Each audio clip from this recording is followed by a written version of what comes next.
Hey everyone, it's Mr. G. Today we're going to be creating a new work of art. Today I'm going to be teaching you how to create a spray paint can character and putting it onto a graffiti style background. For this project, you're going to need some new supplies. You're going to need 2 sheets of paper. You're going to need a pencil, crayons, markers, glue, and scissors. Some optional supplies for your background. You might also have at home a paintbrush with a water cup. If you don't have a paintbrush, you can also use a Q-tip.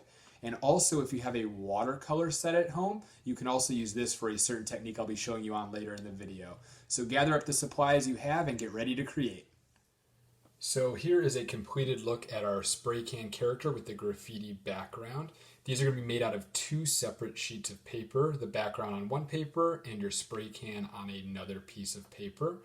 I'm going to orient my paper vertically up and down so it's more taller up and down instead of this way horizontally left and right. That's going to give me more room to attach my spray can character later in the project.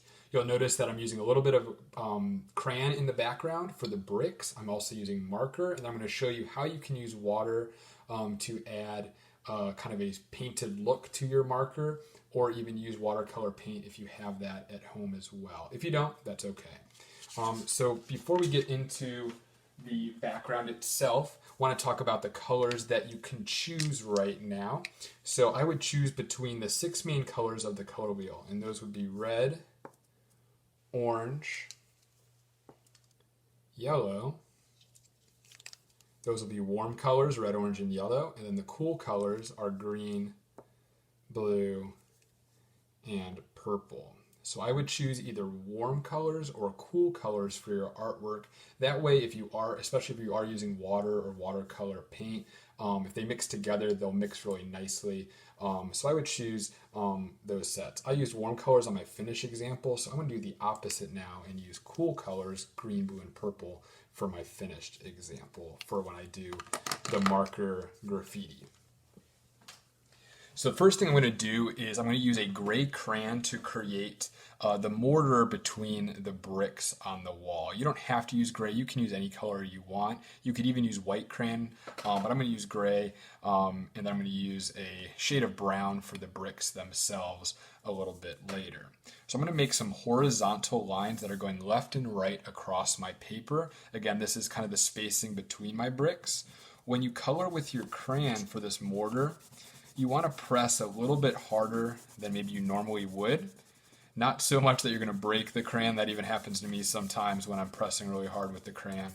But when you're doing that, pressing it harder, it's going to resist any of the water or watercolor paint you might be using on your project, because the waxiness of the crayon, especially when you're pressing harder with it, that waxiness is going to resist, which means it kind of pushes away the paint and the water, and it won't affect those parts of your artwork as much. So I'm just going to make 3 or 4 horizontal lines with my gray.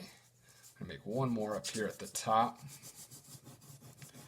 And I'm making them kind of a thicker line. I'm not just doing one thin line, making them thicker by coloring back and forth as you notice. After you get some of those laid in, then I'm going to do some vertical lines up and down. I'm going to kind of space them not right above each other to give my bricks different spacing. Same thing, I'm going to make a little bit of a thicker line, so coloring back and forth and pressing a little bit harder. So since I put this one here, I'm not going to put one right above it. I'm going to offset it on the next row. And I'm going to do another line here. And this is the mortar between the bricks. And you're just kind of defining your brick pattern. So I'm going to move this one back more towards the left now, and then up in this row I'm going to move it back towards the right. And then I do have a little bit of spacing up here at the top, so I'm going to do one little brick line here and maybe right here.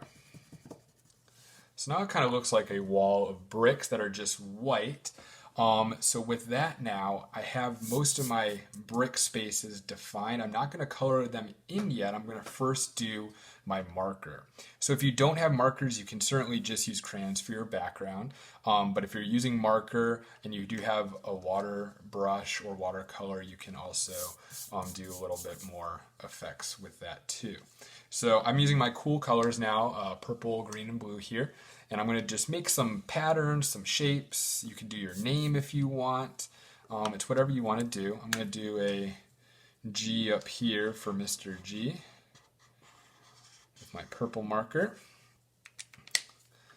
I'm going to do kind of an exploding star over here with my blue. And it can be anything you want. There's no right or wrong here. You can do whatever you want. Kind of looks like a firecracker exploding in the sky on the 4th of July there. I'm going to do some curvy lines with my green. I'll add some blue dots in there too, turning it more into a pattern. And I'll do some diagonal straight lines with my purple. Actually, I'll do kind of a crisscross pattern like that. And a little more blue in here. I'll put, how about a little smiley face up here with my blue. So it can really be whatever you want it to be. So with that now, I can keep it like that. If you're not using water, you're not using paint, that's totally okay. At this point, I can just color in my bricks. So let's say down here, I'm going to start coloring in my bricks. So what I'm going to do is I'm going to press a little bit harder with my brown along the edges there of my mortar. And then I'm going to press softer and lighter inside of that, like so. Okay. And if you have a pattern here, again, this is if you're not using water, I can still kind of define the edges of the brick there, and I can color kind of lightly around my pattern like that.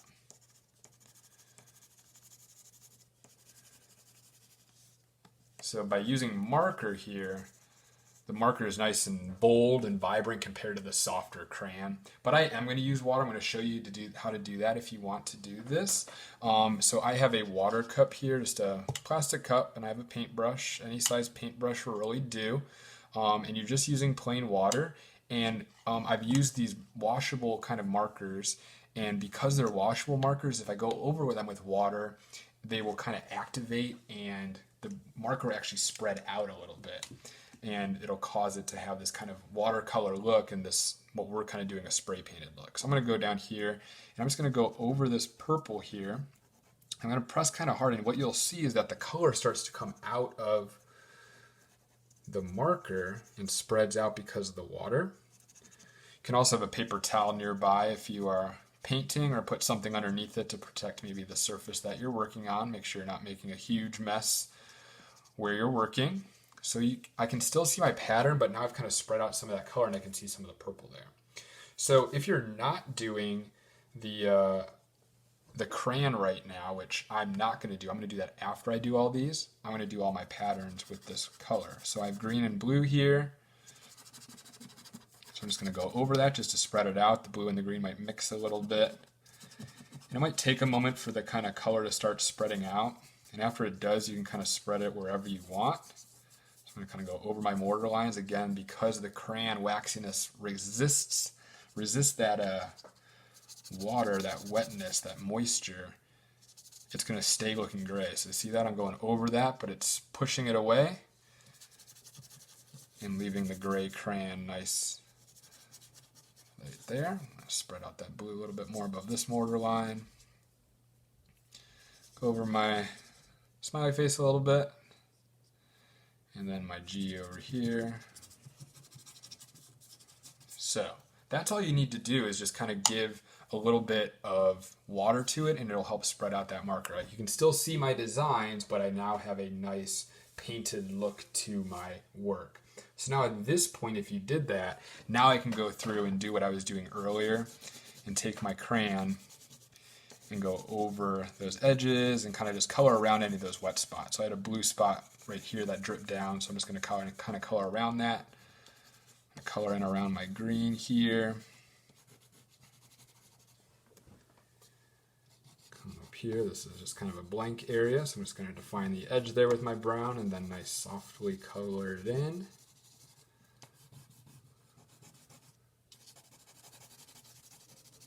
You can use any color brick color you want, it doesn't have to be brown. I just like the kind of natural look of it, especially it's going to make my brighter, cool colors stand out over that brown.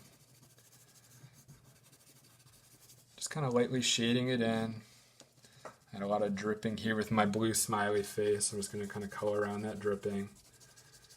So you'll notice if I color over it, the crayon's not really working because it's so wet there. So even if you do color on top of it, it might not even show up that much. And then these little bricks up here, color that in a little bit. So now my background is almost done. So at that point, you can finish that up. But now, if you do have watercolor, you can do one more technique. So what you notice here now in my project is I added some watercolor paint splatter. And you might not have watercolor paint at home, so if you don't do this part of the project, that's okay. This is just something optional and fun if you do have watercolor at home. I do recommend definitely putting something underneath your paper at this point because your paint might splatter a little bit more than you'd expect, and you don't want to get it on the surface that you're working on, like your table or the floor. So I already did my purple here. I did a little bit of splattering with that. I'm going to do a little bit more blue now. So all you do with this is you do need to have a paintbrush for this. It probably won't work as well with the Q-tip. So I'm going to get my blue paint nice and wet. I always tell my students it is watercolor, so you need to add water to it. Get a nice little puddle on top of that paint. And then I have my brush now coated with that blue paint. And what I'm going to do is I'm going to put this brush close to the paper, and I'm going to lean into the brush, and I'm going to blow air out of my mouth onto the brush, and it's going to splatter the paint off the brush. And it should be kind of a quick puff of air that you're blowing onto the brush to help it splatter quickly. Again, you might not really know where it's going to go, so be careful when you're doing this. So I'm holding it close to my picture. I'm going to put it over here and give it a puff of air, and the paint just splatters off the brush. Get a little more water on my brush, dip a little more into the blue paint, get it coated with some wet paint. If it didn't work very well that first time, dip it in the water cup one more time to add a little more moisture to your brush. And then blow that off of your brush with a quick puff of air, and it's just going to splatter that paint around on your brick wall. So that can be a really cool effect. It is optional. If you have watercolor, that's how you're going to make that work. And I recommend using the same colors you use for your pattern. So again, I use cool colors. So purple, blue, or green would be my colors that I should be using to match the rest of my project here. And now we're going to get onto our spray paint can character. I'm going to first demonstrate it on my dry erase board and show you some different face styles that you could put on it. But then I'm going to do it on the actual paper. Keep in mind that this is going to be done on a separate sheet of paper from your brick wall, and you are going to cut it out or have an adult help you cut that out and then glue it onto your brick wall that you just created. So for my character, I'm going to start with an oval shape. This is going to be for the bottom of the spray can. I'm going to have two lines come up, straight lines. And then I'm going to mimic the curve of my oval here to make my can look more round. So I'm going to do more of a frown curve to connect those two lines. Now I'm going to make the kind of the body of the can. So this is kind of the base of the can. I make the body of the can. So I'm going to have two lines come up. I like to kind of put little indents in my lines, kind of make it like the can's been dented and used. So they're not, don't have to be perfectly straight. Next I'm going to do another frown curve just like I did here to connect these two lines. Now I'm going to get into the top part of the sprayer, so I'm going to do two more lines vertically up and down, just like I did at the bottom. And then I'm going to connect it with another frown curve to close up that can. Now I'm going to put the spray nozzle on top, so I'm just going to use a couple lines like the number 11.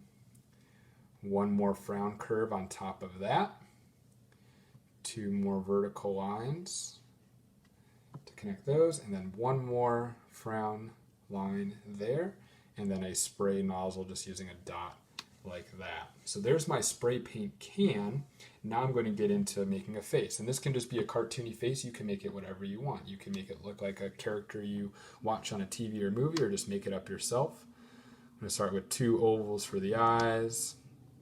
I'm going to have him looking down by putting two eyes there. I'm going to make a nice big grin. Maybe give him some teeth. Have some lines come up here to look like his kind of nose is connecting to his eyes there. Maybe give him some nice happy eyebrows. And maybe a little chin line right there. Okay, so there's one way of doing that. I'm going to erase that face. And you can again do it however you want. I'm going to give this guy sunglasses this time.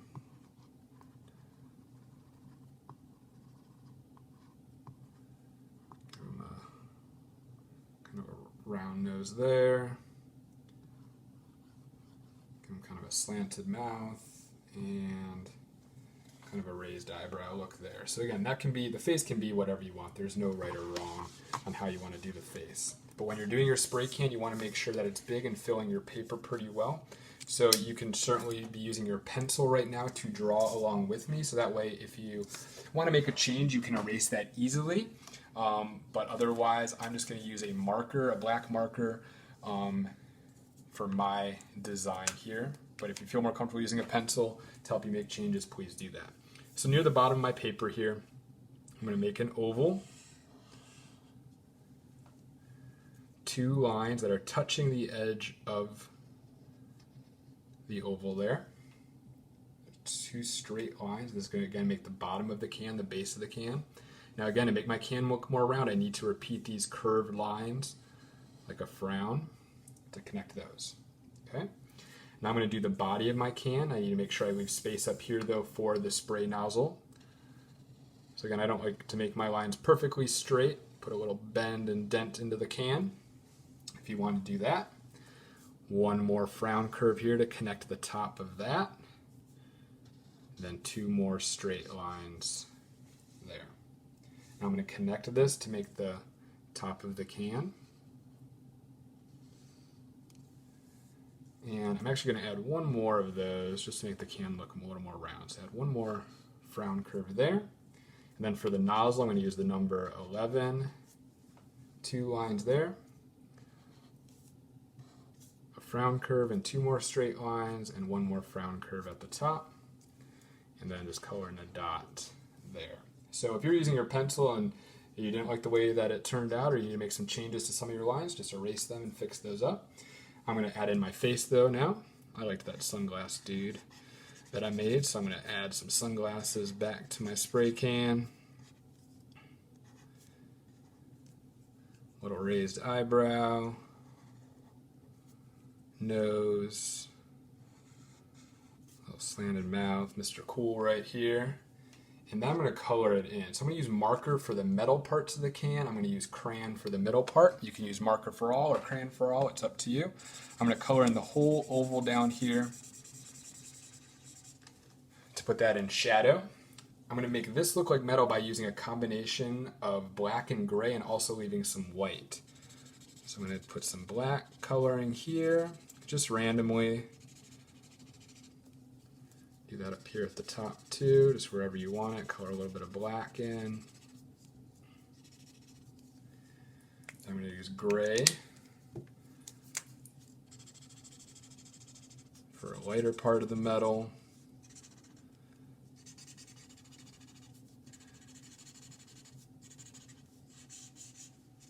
Again, I am leaving some white showing there too for some white highlights. I'm going to go back in and add a little bit more black.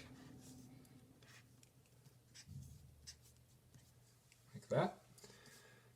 I'm going to add some lines for some texture on the spray cap. I'm going to just color this whole little part there in black. And then I'm going to color in my spray can. I am going to use a cool color. Again, I use cool colors for my brick background, so I'm imagining that my spray can should match that. So I'm going to use green here for my spray can. I did some watercolor splatter with purple and blue, so I left out green, so I'm going to use some green here.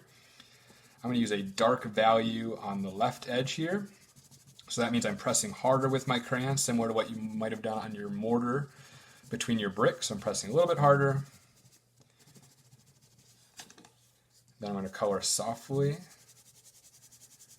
just doing a medium value. Again, this is going to make your spray can look a little bit more rounded by using this value in the shading. So I'm pressing a little more soft than I did right here, and then I'm going to press as soft as I can, barely touching the crayon on the paper, to have a light green value over on this side. And then I'm just going to use some dark green here to color in some parts, maybe below the sunglasses and eyebrows and nose there, just to fill in a little bit there. You could also use a darker shade of that color, so I have a darker green here, and I'm going to just color little spots here with this other shade of green that's a little bit darker than the green I was using. Like that. And that looks pretty good. I'm happy with that. So at this point, I'm going to cut out my spray can. Again, if you need an adult to help you out with cutting this out, please do so. So I'm going to start here at the bottom. I'm just going to trim along the black. And if you drew your spray can in pencil, you can certainly outline it with black, crayon, or marker before you start the cutting. Now right here is going to be a really tricky spot, okay, because this is a really small space. So I'm going to actually demonstrate what would happen what if I accidentally cut that off. So I'm cutting around my spray can, and I realize, uh-oh, I accidentally cut off the spray nozzle. So that's okay. When I go to glue it, I'm just going to reattach it like I'm attaching two pieces to a puzzle. Or if you take your time, just cut around the whole thing instead of two separate pieces and keep it all together. But if you accidentally cut it off like that, it's okay, we can fix that. So I'm going to use glue. You might have a white glue bottle at home, maybe a glue stick. Maybe you don't have glue, maybe you just have some tape. You can certainly just tape it onto your brick wall. I've given my brick wall a little bit of time to dry here now, so I have a little more to glue on here. So I'm going to glue this guy on here, and then again when I glue on my spray nozzle, I'm just going to piece it right above there so you can't even tell that I accidentally cut it off. So again, it's okay if you make a mistake. We can certainly always fix those. I've got a purple glue stick here, so you're going to clearly see where I'm gluing. I'm going to cover the whole back of my can here with purple glue. Around the edges is most important. If the edges stick, it's going to help the whole thing stick, but I'm going to put some purple glue in the middle here too. I'm going to put my spray can right here. I'm going to put it a little bit at an angle. I'm going to press it down a little bit on the front, but then what I'm going to do is I'm going to give it a back rub. So I'm going to flip it over, and I'm going to give it a back rub. The reason I give it a back rub is that way my hand isn't going to accidentally peel it up or push it and slide it. I can give it a nice rub on the back here where it's nice and smooth. Flip it back over, that's going to make it stick forever. But again, I accidentally cut off my nozzle, so I need to glue that on. So I'm going to put a little purple glue on the back of that. And then I'm just going to piece that right above my can. Press it a little bit on the front. Give it a little back rub in that area to make sure it sticks forever. And at that point, your spray paint can character with graffiti background is done. Thanks again for joining me today, everybody. I hope you had a lot of fun creating your spray paint can character. If you are one of my students, you can go ahead and take a photo of your artwork and email it to me, and it might be featured in a future video. Remember to also share this video with others so they can also be creative. Subscribe to my channel so you can be up to date on future projects. And if you have any comments or questions for me, go ahead and leave them down below, and I'll get back to you as soon as possible. Stay positive, always inspire, be creative, and always be the best version of yourself. Have a great day.